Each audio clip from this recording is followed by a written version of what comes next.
L'évaluation des prestataires externes est une exigence présente dans la norme depuis ses tout débuts.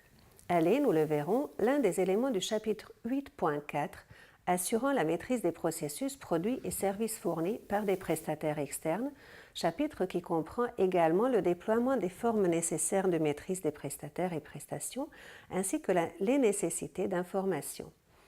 Ainsi que je vous l'ai présenté, nous allons ensemble détailler cette exigence.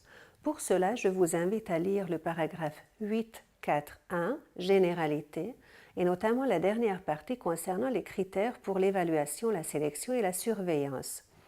Nous nous retrouvons dans quelques secondes.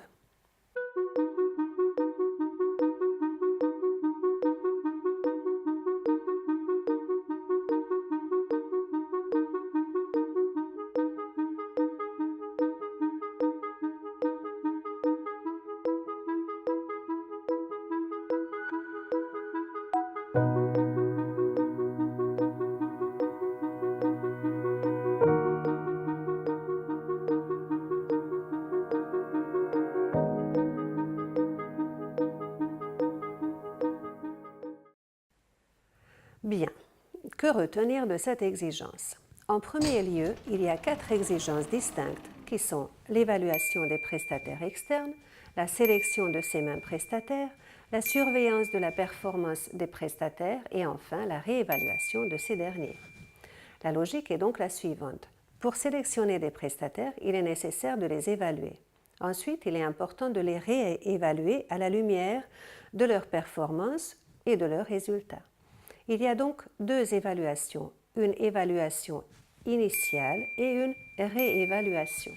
Cela est important à comprendre, car trop souvent, dans l'application de cette exigence, il n'est fait état que d'une évaluation sur les performances, sur les résultats, alors que la norme est précise sur ce point.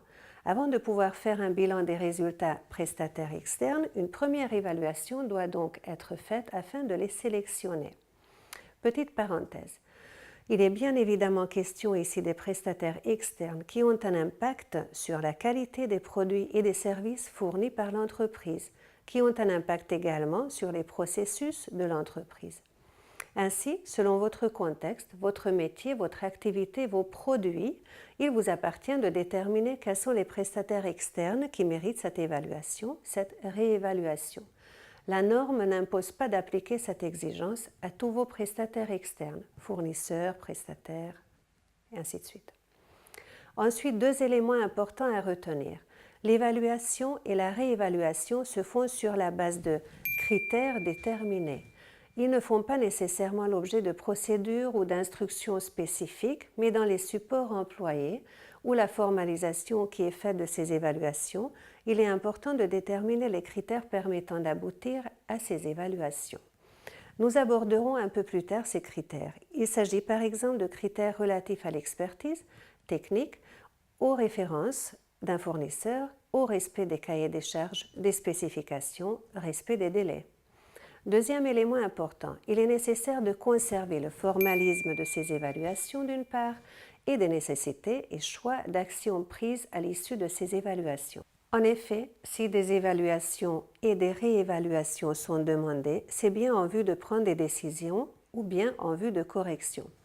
Voilà, vous savez tout sur cette exigence. Nous nous retrouvons dans la prochaine vidéo afin d'aborder l'ensemble des enjeux de cette double exigence.